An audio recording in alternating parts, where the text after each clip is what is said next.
اللہ والحمد للہ والصلاۃ والسلام علی افضل خلق اللہ وعلی آلہ واصحابہ اجمعین برحمتک یا ارحم الراحمین۔ احباب ذی وقار ایڈ ٹی وی کے پلیٹ فارم سے آپ کی خدمت میں حاضر ہیں۔ اللہ تبارک و تعالیٰ کے نیک بندے اصلاح و تربیت کا وہ حسین انداز رکھتے تھے کہ بڑے بڑے مضمون، بڑے بڑے اسباق بھی دلوں کی دنیا نہ بدل سکیں جو اللہ رب العزت کے نیک بندوں کا انداز حکمت کام کر دکھاتا تھا۔ حضرت سیدنا ابراہیم بن ادم رحمۃ اللہ تعالیٰ علیہ جو بذات خود بلخ کے بادشاہ تھے، شاہانہ زندگی بڑے تمطراق کے ساتھ گزار رہے تھے۔ ایک دن وہ اپنے نرم و نازک مخملی گدے پر محو استراحت تھے کہ چھت پر آہٹ محسوس ہوئی۔ بادشاہ تھے، بادشاہانہ مزاج رکھتے تھے، اور پھر ان کی چھت پر رات کو کسی کے دوڑنے اور چلنے کی آواز آئے، یقیناً یہ گستاخانہ انداز تھا۔ آنکھ کھلی اور بڑے شدت والے لہجے میں پوچھا کہ کون ہے؟ تو چھت سے جواب آیا کہ میرا اونٹ گم ہو گیا ہے اور میں اسے چھت پہ تلاش کر رہا ہوں۔ حضرت ابراہیم بن ادم علیہ رحمت نے جب یہ جواب سنا تو غصے میں شدت آ گئی اور بڑے ہی جھڑکیا انداز میں فرمانے لگے، کیا چھتوں پر بھی اونٹ ملا کرتے ہیں؟ آپ کے اس سوال کے جواب میں چھت سے یہ جواب آیا کہ اگر اونٹ چھتوں پر نہیں ملا کرتے تو کیا رب کریم ہی نرم بستروں پہ ملا کرتا ہے؟ یہ جملے ایسے تھے کہ مخملی گدا ایسا ہو گیا کہ جیسے کانٹوں سے بھرا ہو، اور ساری رات حضرت ابراہیم بن ادم علیہ رحمت کی بے قراری اور اضطرابی حالت میں گزری۔ صبح محل کی رونق بنے، وزراء خدام پورے جاہ و حشم کے ساتھ حاضر تھے، لیکن رات والی بات کا اثر ابھی تک ان کے قلب و ذہن پر موجود تھا۔ محل کی کارروائی آب و تاب سے جاری تھی کہ ساری رکاوٹیں دور کرتے ہوئے پھٹے پرانے لباس میں ملبوس ایک شخص داخل محل ہوا اور حیرانگی کے ساتھ محل کے در و دیوار کو دیکھا، اور ان کی زبان سے یہ لفظ نکلے، مجھے یہ مسافر خانہ پسند نہیں آیا۔ حضرت ابراہیم بن ادم علیہ رحمت نے پرجلال لہجے میں کہا، تمہیں یہ مسافر خانہ نظر آتا ہے؟ یہ وزراء خدام جاہ و حشم، بچھے ہوئے قالین، سونے چاندی کی کرسیاں اور یہ محل کی زیب و زینت، کیا مسافر خانے ایسے ہوتے ہیں؟ اس نووارد شخص نے مسکرا کے پوچھا کہ جناب سے پہلے اس تخت پر کون بیٹھا کرتے تھے؟ فرمایا میرے والد۔ کہا ان سے پہلے؟ کہا ان کے والد۔ کہا جب تم چلے جاؤ گے تو پھر اس تخت پر کون بیٹھے گا؟ کہا میرا بیٹا بیٹھے گا۔ تو کہا بادشاہ سلامت، مسافر خانہ اور کسے کہتے ہیں؟ اسی کا نام تو مسافر خانہ ہے کہ ایک آتا ہے، دوسرا چلا جاتا ہے، دوسرا چلا جاتا ہے، تیسرا آ جاتا ہے۔ یہ کہہ کر وہ پھٹے پرانے کپڑوں میں ملبوس شخص محل سے باہر نکلا۔ حضرت ابراہیم بن ادم رحمۃ اللہ علیہ اپنے تخت کو چھوڑ کر ننگے پیر اس بندے کے پیچھے دوڑ پڑے۔ اس بندے کی رفتار بھی تیز ہو گئی۔ قصہ مختصر کہ ابراہیم بن ادم علیہ رحمت نے اللہ کا واسطہ دے کر کہا، خدا کے لیے رکیے، آپ کون ہیں؟ انہوں نے رک کر کہا کہ میں خضر علیہ السلام ہوں اور تمہاری رہنمائی کے لیے آیا ہوں۔ حضرت ابراہیم بن ادم رحمۃ اللہ علیہ نے اپنے محل کو چھوڑا، جاہ و حشم کو چھوڑا، تخت شہی کو چھوڑا اور فقر کی دنیا کو اختیار کر لیا۔ مولانا روم رحمۃ اللہ علیہ نے مثنوی شریف میں لکھا ہے کہ ایک وقت وہ بھی آیا کہ ابراہیم بن ادم رحمۃ اللہ علیہ اپنی گدڑی کو سی رہے تھے۔ قریب سے گزرتے شخص نے جب یہ منظر دیکھا تو دل ہی دل میں کہا، کیا کمایا ہے ابراہیم نے بادشاہی کو چھوڑ کر؟ ایسا لباس تو کبھی اس کے محل کے نوکر چاکر بھی نہیں پہنا کرتے تھے۔ حضرت ابراہیم بن ادم رحمۃ اللہ علیہ اس کی دل کی بات کو جان گئے اور ہاتھ میں جو سوئی تھی اسے ندی کے اندر پھینکا اور یکا یک فرمانے لگے، اے ندی کی مچھلیوں، میری سوئی گر گئی ہے، واپس کرو۔ یہ جملے سن کر گزرنے والا شخص رک گیا اور اب اس کی سوچ یہ ہو گئی کہ شاید ابراہیم بن ادم رحمۃ اللہ علیہ کی دماغی حالت بھی جواب دے چکی ہے۔ لیکن جب انہوں نے اتنا فرمایا تھا کہ مچھلیوں میری سوئی ڈھونڈو اور واپس کرو، تو مولانا روم علیہ رحمت لکھتے ہیں کہ مچھلیاں ندی کے کنارے پر منہ میں سونے کی سوئیاں لے کر حاضر ہو گئیں۔ ابراہیم بن ادم علیہ رحمت نے مسکرا کے فرمایا، یہ سونے چاندی کو تو میں کب سے ٹھکرا چکا ہوں، میرے لوہے کی سوئی تھی، مجھے وہی واپس کیجیے۔ چنانچہ ایک مچھلی منہ میں لوہے کی سوئی لے کر کنارے پر ظاہر ہوئی۔ ابراہیم بن ادم علیہ رحمت نے اس سوئی کو پکڑا اور مسکرا کے اس شخص کی طرف دیکھا جو دل ہی دل میں یہ کہہ رہا تھا کہ ابراہیم نے تخت شہی کو چھوڑ کر کیا پایا، اور مسکرا کے فرمانے لگے، اب تم بتاؤ کہ وہ بادشاہی اچھی تھی یا یہ حالت اچھی ہے۔ اس وقت میں اپنی سلطنت، روپے پیسے اور فورس کے سر پہ لوگوں کے سروں پہ راج کرتا تھا، لیکن جب سے میں رب کی بندگی کے احاطے میں داخل ہو چکا ہوں، اب ندیوں کی مچھلیاں بھی میرا کہنا مانتی ہیں۔ پھر ابراہیم بن ادم رحمۃ اللہ علیہ ولایت کے آسمان پہ درخشندہ ستارہ بن کے چمکے۔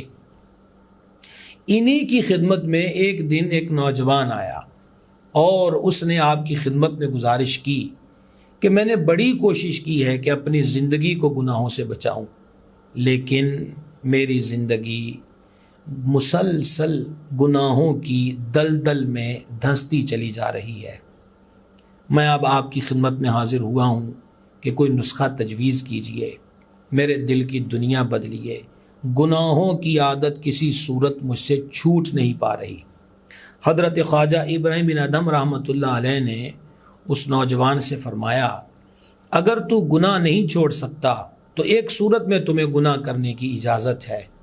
اس کی آنکھیں کھلی کی کھلی رہ گئیں کہ ایک اللہ کا ولی مجھے گناہ کرنے کا اجازت نامہ دے رہا ہے، نسخہ دے رہا ہے، اور اب اس کے کان مشتاق تھے کہ حضرت کے منہ سے کیا لفظ نکلتے ہیں۔ فرمایا کہ تم وہاں گناہ کر لیا کرو جہاں تمہیں تمہارا رب نہ دیکھے۔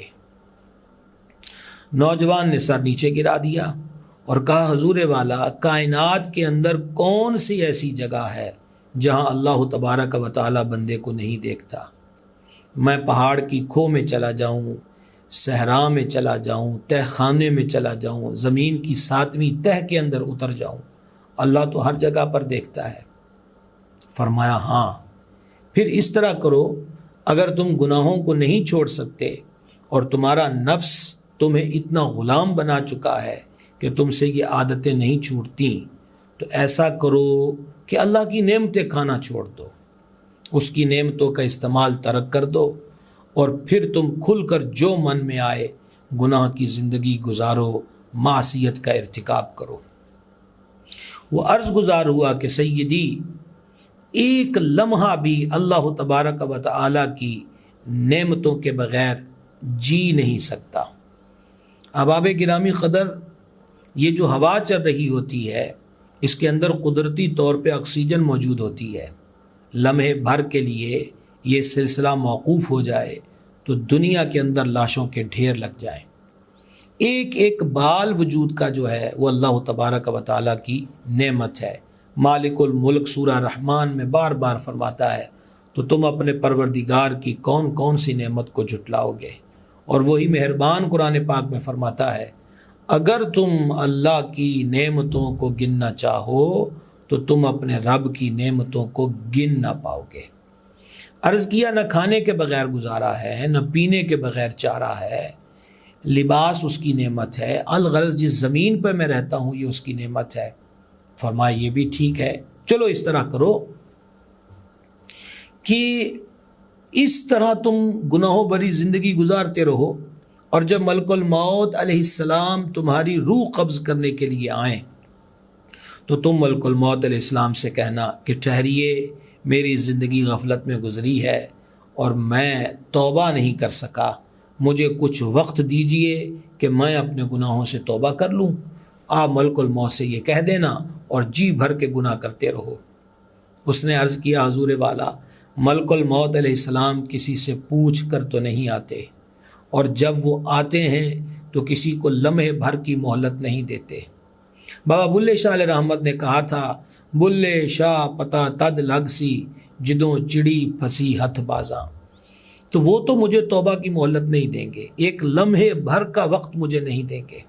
حضرت خواجہ ابراہیم بن ادہم علیہ رحمت نے فرمایا ہاں یہ بات بھی ٹھیک ہے، چلو اس طرح کرو کہ اگر گناہوں سے تمہارا دل اچاٹ نہیں ہوتا، اللہ کی نافرمانیوں سے تمہارا دل بیزار نہیں ہوتا، نیکیوں کی طرف تمہاری رغبت اور شوق کی کیفیت میں اضافہ نہیں ہوتا، تو پھر ایسا کرو، اللہ تعالیٰ کی سلطنت سے نکل کر، اللہ کی زمین سے نکل کر کسی اور جگہ جا کے گناہ کر لیا کرو۔ اس نے کہا حضور میں جہاں بھی جاؤں اللہ تبارک و تعالیٰ کی بادشاہی ہے۔ اب باب ذی وقار مالک الملک جل شانہ نے قرآن پاک میں فرمایا یا معشر الجن والانس ان استطعتم ان تنفذوا من اقطار السماوات والارض فانفذوا لا تنفذون الا بسلطان، اے جنوں اور انسانوں اگر تم سے ہو سکتا ہے تو نکل جاؤ اللہ کی زمین سے، تم جہاں بھی جاؤ گے وہاں پر ہی اللہ کی بادشاہی ہوگی۔ تو حضور میں جہاں بھی چلا جاؤں، دنیا کے کسی کونے میں، پربت میں، صحرا میں، سمندر میں، دریا میں، خشکی میں، تری میں، فضا میں، ہر جگہ اللہ تبارک و تعالیٰ کی ملکیت ہے، ہر جگہ کا مالک رب کریم ہے۔ فرمایا پھر ایک اور نسخہ ہے کہ اگر گناہوں سے تمہارا دل دور نہیں ہوتا اور اگر تم بندگی کی طرف شاغل و مائل نہیں ہوتے تو جب تمہیں قبر کے اندر اتار دیا جائے گا اور تمہاری قبر کے اندر نکیرین آئیں گے، وہ دو فرشتے کہ حدیث شریف میں ان کا حلیہ بیان کیا گیا کہ ان کے کالے بال پاؤں تک لٹکتے ہوں گے، ان کے لمبے دانت ہیں جن سے وہ قبر کی دیواریں چیر کر داخل قبر ہوتے ہیں، دیگ کی مثل ان کی بڑی آنکھیں جن سے آگ کے شعلے برآمد ہوتے ہوں گے، ان کے ہاتھوں میں لوہے کے گرز ہیں۔ امام قرطبی رحمہ اللہ نے تذکرہ کے اندر نقل کیا کہ ان کے ہاتھوں میں جو لوہے کے گرز ہوتے ہیں، ساری دنیا کے انسان اور جنات مل کر بھی اس گرز کو اٹھا نہیں سکتے۔ ان کا لہجہ کرخت ہوتا ہے، ان کا انداز سخت ہوتا ہے، اور وہ جھڑکیا انداز کے اندر قبر میں لیٹے ہوئے کو بٹھا کے پوچھتے من ربک ما دینک ما کنت تقول فی حق ھذا الرجل۔ حضرت ابراہیم بن ادہم علیہ رحمت نے ارشاد فرمایا کہ جب تمہاری قبر میں نکیرین آئیں تو تم ان سے کہنا کہ میری قبر سے باہر نکل جاؤ، میں تمہیں سوالوں کے جواب نہیں دوں گا، میں تمہاری کسی بات کا جواب نہیں دوں گا۔ اس نوجوان نے سر جھکا کے کہا کیا میری بات نکیرین پہ اثر کر سکے گی، اور کیا میرے اس کہنے سے نکیرین میری قبر سے نکل جائیں گے؟ حضرت خواجہ ابراہیم بن ادہم علیہ رحمت نے جب یہ باتیں گنوا دیں اور نوجوان کے جوابات کو سماعت فرمایا تو پہلے تو بڑے ٹھنڈے اور متین لہجے سے محو گفتگو تھے، اب جلال میں آئے۔ یوں کہہ لیجئے کہ جب لوہا پگھل گیا تو اب اس پہ ہتھوڑا مارنے کا وقت آ گیا، اور یہی صوفیہ کرام رحمہم اللہ علیہم کا طریقہ رہا ہے۔ آپ نے فرمایا او بے شرم، او بے حیا، جب تجھے یہ بھی پتہ ہے کہ اللہ ہر جگہ دیکھ رہا ہے، اور جب تجھے یہ بھی پتہ ہے کہ تو اللہ رب العزت کی سلطنت سے نکل کر کہیں نہیں جا سکتا، اور جب اللہ کی نعمتیں کھائے پیے پہنے بغیر تیری زندگی گزر نہیں سکتی، اور جب تجھے یہ بھی پتہ ہے کہ ملک الموت علیہ السلام تجھے توبہ کی مہلت نہیں دیں گے، اور تجھے اپنی موت کے وقت کا علم بھی نہیں ہے، اور جب تجھے یہ بھی پتہ ہے کہ قبر میں نکیرین کے سوالات کے جوابات دینا ہی دینا ہے، تو پھر تو کس امید پر گناہ کرتا ہے؟ کس سوچ کی بنیاد پر تو گناہوں کی عادت سے باز نہیں آتا؟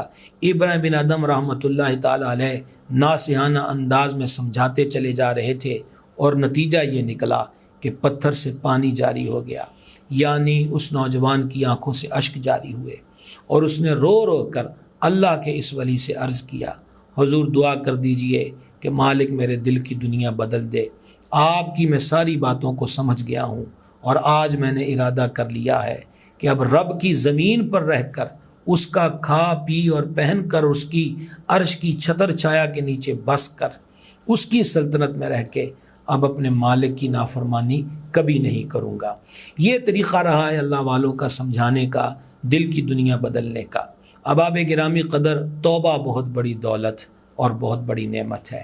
نبی مکرم صلی اللہ تعالی علیہ وآلہ وسلم نے ارشاد فرمایا التائب من الذنب کمن لا ذنب لہ، فرمایا گناہوں سے توبہ کرنے والا ایسا ہے جیسے اس نے کبھی کوئی گناہ کیا ہی نہیں، یعنی توبہ آدمی کے پچھلے گناہوں کو معاف کر دیتی ہے۔ احباب گرامی قدر، توبہ کس چیز کا نام ہے؟ کانوں کو ہاتھ لگانے کا نام توبہ نہیں ہے، یا توبہ توبہ توبہ کی مالا جپنے کا نام توبہ نہیں ہے۔ جانے جہاں صلی اللہ تعالی علیہ وآلہ وسلم نے ارشاد فرمایا ندامت کا نام توبہ ہے، کہ بندے کو اپنے گناہوں پر، اپنی غلطیوں پر احساس ندامت پیدا ہو، شرمندگی ہو، اور وہی احساس ندامت ہے جو بندے کو کھینچ کر در رحمان پہ لا کے کھڑا کر دیتا ہے، اور پھر وہ مالک کی چوکھٹ پہ حاضر ہو کر اپنے گناہوں پہ پشیمانی کے ساتھ معافی کا خواستگار ہوتا ہے۔ اور جب بندہ رو رو کر اپنے گناہوں کی معافی کا سوال اللہ رب العزت کے دربار میں کرتا ہے تو آپ جانتے ہیں کہ جواب میں کیا ملتا ہے۔ ایک حدیث کا خلاصہ پیش کرنا چاہتا ہوں کہ جب بندہ گناہوں پر پشیمان ہو کر اللہ جل شانہ کے دربار پر گڑ گڑا کر فریاد کرتا ہے، گناہوں سے معافی کا سوال کرتا ہے، تو اللہ تبارک و تعالی اپنے فرشتوں سے فرماتا ہے دیکھو میرے بندے کو، اس کو پتہ ہے کہ میں ہی اس کے گناہوں کو معاف کروں گا، اس کا یقین ہے کہ میں ہی اس کی خطاؤں کو دھو ڈالوں گا، اور اب اسی لیے یہ گڑ گڑا کر میرے دربار میں معافی کا سوال کر رہا ہے، میرے دربار میں مغفرت کی درخواست پیش کر رہا ہے۔ ملائکہ اللہ تبارک و تعالیٰ کی بارگاہ میں عرض کرتے ہیں مالک اس نے تو فریاد کر دی، آہو فغاں کے ساتھ، گریہ زاری کے ساتھ تیرے حضور یہ توبہ کا سوال کر رہا ہے، تیرے دربار سے کیا جواب ہے؟ اللہ احکم الحاکمین ارشاد فرماتا ہے اے میرے فرشتوں گواہ ہو جاؤ کہ یہ بندہ جو میرے حضور ندامت و شرمندگی کی چادر اوڑھ کر اپنے گناہوں سے معافی کا سوال کر رہا ہے، میں نے اس کی بخشش فرما دی ہے۔ سبحان اللہ العظیم، یہ واحد اللہ تبارک و تعالیٰ کا دربار ہے کہ جہاں کوئی بندہ اقرار جرم کرے اور اقرار جرم کے بعد شرمندگی کے ساتھ عفو کا سوال کرے تو اللہ اپنے بندے کی خطاؤں کو معاف فرما دیتا ہے۔ پتہ نہیں ہماری زندگی، ہماری سانسوں کی مالا کب اور کس مقام پہ ٹوٹ جائے، پتہ نہیں آنے والا لمحہ ہمیں زمین کے اوپر سے کھینچ کر زمین کے نیچے لے جائے۔ آج ہم زندوں کی صف میں ہیں اور کل فوت شدگان کی صف میں کھڑے ہو جائیں۔ در رحمان کھلا ہے، توبہ کا دروازہ کھلا ہے، اس کا کھا کر، اس کا پی کر، اس کا پہن کر، اس کی زمین میں بس کر جچتا نہیں ہے کہ بندہ سرکشی کرے، سر جھکا کر اس کے حضور عفو و درگزر کا سوال کرتا رہے۔ وہ معاف کرنے والا بڑا مہربان ہے۔ اللہ تبارک و تعالی ہمارے حالوں پہ کرم فرمائے۔ انشاءاللہ تعالی کسی نئے عنوان کے ساتھ اگلی نشست میں پھر ملاقات ہوگی۔ وما علینا الا البلاغ المبین۔